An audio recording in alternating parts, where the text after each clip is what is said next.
Conflict in relationships is unavoidable. Even with your friends and family, maintaining peace is a struggle. And it's even more difficult with our enemies, people who are out to get us. Right. This is true of any time and any place in human history. Where there are people, there is strife and violence. And this was definitely true in the time of Jesus, when Roman forces occupied the lands of Israel. So in his teachings, Jesus gives a radical vision for how his followers can seek peace in the midst of this conflict and work to repair even the most difficult relationships. Jesus is an Israelite, and he believes that God's wisdom for relationships is found in the covenant laws given to ancient Israel. And so in these teachings, Jesus will quote from one of those laws and then show the wisdom that's underneath. So Jesus says, "You have heard that it was said to the ancients, 'Do not break your oath, but fulfill to the Lord the vows you have made.'" Now in Israel, an oath was a type of promise where you swear by God that you will do what you say. Like if you want to borrow some money, you could swear by God to repay me. Exactly. And you can trust me because in Israel's covenant laws, God requires me to keep my oaths. So oaths are a great way to avoid disputes. You would think so, but even oaths can be twisted to take advantage of people. For example, what if I swear by God's temple that I will repay you? Well, I know the law requires you to honor your oath, so it's a deal. But I didn't exactly swear by God, just by his temple. So I'm not really bound to the oath. So you're tricking me into trusting you. Exactly.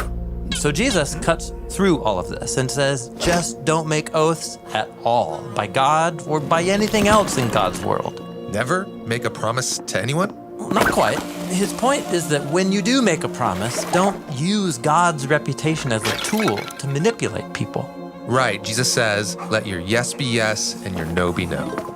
Being a peacemaker starts with a radical commitment to honesty and integrity. Now, I can see how this works if I started the conflict, but what if someone else starts a conflict with me? Well, the next case study actually gets into exactly that. Jesus quotes from the Torah, "You have heard that it was said, an eye for an eye and a tooth for a tooth." This is a famous line known as the law of retaliation. Yeah, you harm me, I can harm you back. This kind of sounds like a license for revenge that can get out of hand. Well, actually, this law was designed to limit the amount of retribution you can demand. It should be equal to the amount of harm done and not more.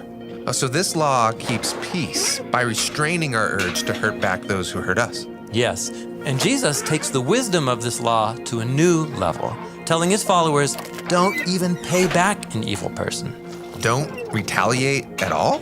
Yes, become people who value peace more than getting even. But letting people get away with evil won't bring peace. You just can't stand by and do nothing. Hold on, Jesus doesn't say do nothing. Rather, he advocates a really bold and creative response to evil that is nonviolent, so it can open the door for peace. What does that look like? Well, Jesus gives 3 examples from his own time and place. First, he says, whoever slaps you on your right cheek, turn the other to them as well. In the ancient Roman world, a right cheek slap with the back of the right hand was a symbolic way of dominating someone. And humiliating them. But Jesus says, don't retaliate. Rather, stand your ground and offer them the left cheek.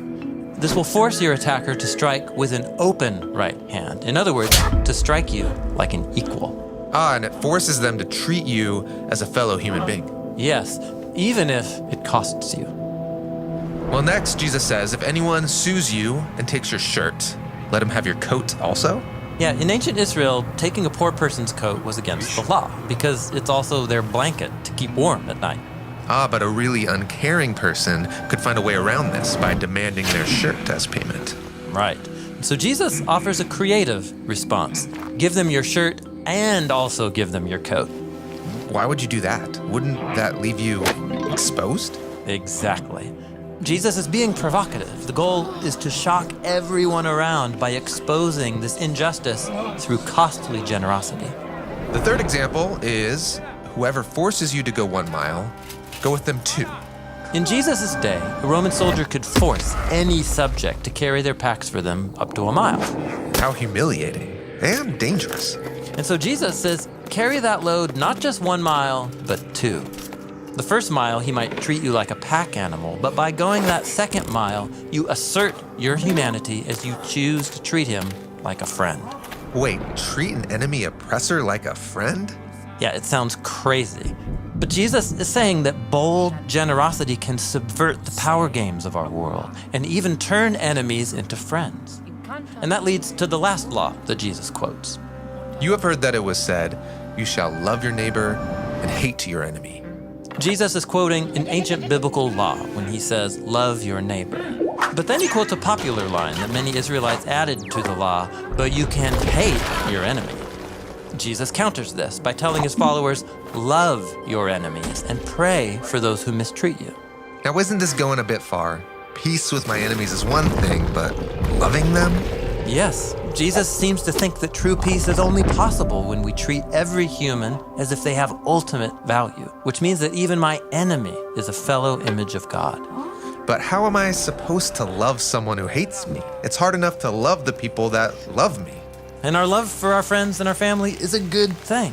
But for Jesus, that is just the starting point. He challenges his followers to share that same love outside our circles of comfort. And he holds up God's indiscriminate, generous love as the model.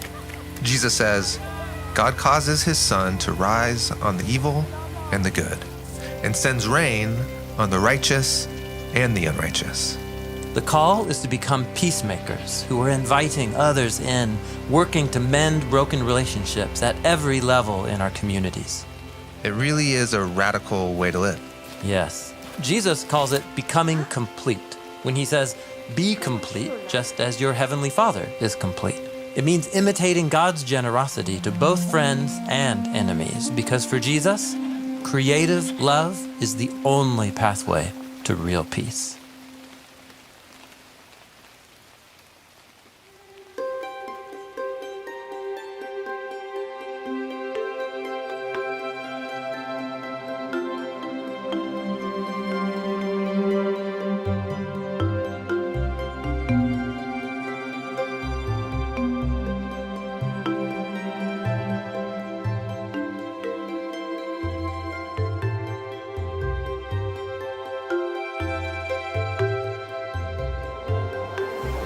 We just finished the teachings of Jesus on how to do right by others in our most difficult relationships. Next, Jesus will explore the problem of religious hypocrisy and how it can ruin even our best attempts to honor God.